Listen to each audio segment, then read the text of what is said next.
Hello, my friends. Welcome back to the Cardinal Coaching Solutions podcast. Wes Gow here. So excited to be with you, to be back. It is September here in the Mid-Atlantic, and we are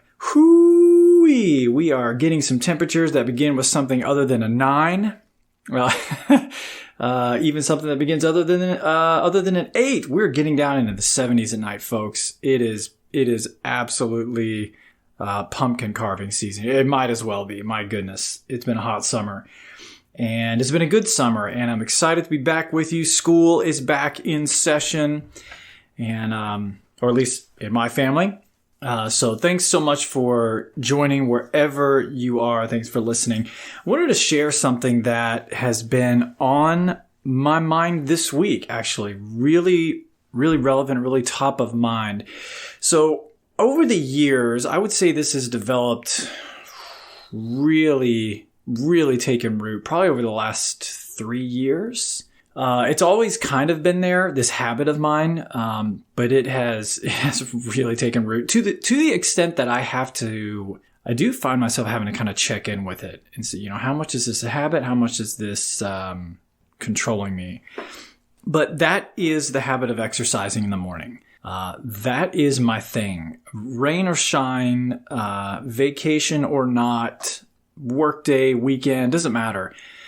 I'm going to be up before the family, and I'm going to have a cup of coffee, I'm going to journal, and I'm going to get, at least a half hour of some kind of activity in. If we're vacationing somewhere and there's not a gym or something, that's going to be body weight stuff. If I'm home, then twice a week I'm in the pool, something. It's really, really valuable to me. I feel so much better. I've got to be really down and out I've got to be really down and out for me to not make it. Now, I am by no means any kind of physical specimen. I'm just wanting to be active, get my body moving. It's good for my brain. It's good for my health. Anyway, this week, as I've noticed, it has been really hard to get up. Oh, and I think it's because, like I mentioned earlier, we're moving into fall. And the sun, it's getting darker earlier, and it's getting just a little bit cooler. And man, do I sleep better when it's dark and cool. Oh. So I have noticed, even though I'm getting good rest, I'm really tired in the mornings.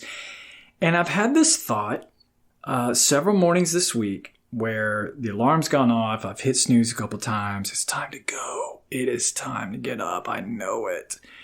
And I'm groggy and I just want to stay there under the covers. And this thought has come to my mind. Wes, it's not waiting for you at the front door. Yeah.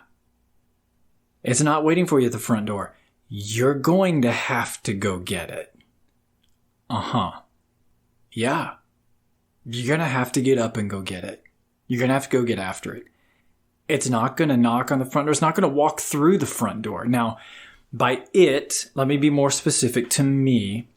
I have this vision of who I want to be in my 50s and 60s.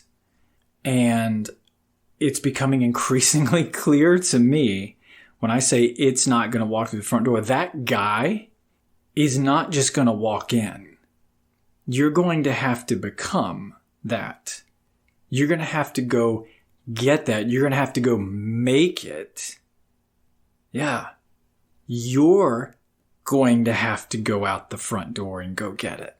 Now, I don't know exactly where this came from. It's just been a really interesting and motivating thought for me. And I'm curious what that might look like for you.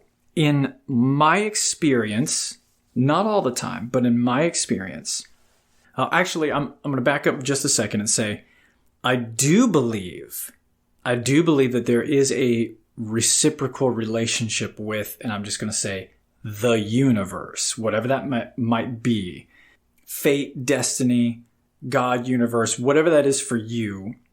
I do believe there's a reciprocal nature with the universe in that there is a moving towards one another. So when I set my intention, when I set my sights, when you take a step towards something, then I do believe that the universe moves towards you. And I won't go into the details of kind of where and how I've come to that, but it is for me a strong personal belief. So there is this reciprocal nature of when you move towards, then the universe responds and move towards you as well. Sometimes that's referred to as alignment, vibrational alignment. You're wanting to align your energy, your messaging with that of the universe. Again, universe, God, destiny, fate, future. So on this metaphor of that future you want, that job, that version of yourself, that partner, that property, that house, that family, whatever it might be, I do believe that there is that does require a first step on your part. It's not just going to come through the front door. I'm here. You're going to have to move towards it. We are going to have to move. I have had to move towards it. And most of the time, not all the time, but in my experience, both personally and in coaching others, in my experience, that first movement on your part, that first movement on my part, that first threshold is most often a step into the unknown. Yeah, it doesn't usually look like I'm ready to go. Got my jacket, got my packed lunch, and it's out the front door and I know exactly where I'm going. In fact, it's right across the street to the next step, the next opportunity, the next whatever it may be. It's a known entity. No, that's not usually how it works. It's most often that first step is into unknown. And when I say step, that might be a mental shift. That might be an emotional shift. You might be sitting in a job at a title or in a company, an organization, wherever you are, and part of you, I think I've described this before, part of you has already left. Yeah, might have left a long time ago. They're out the door, down the street, around the corner. You've checked out. I'm not implying that you're not doing your job. You're not delivering. You're not adding value. But emotionally, spiritually even, mentally, part of you's left. And that is oftentimes, again, in my experience, that's what the first step looks like.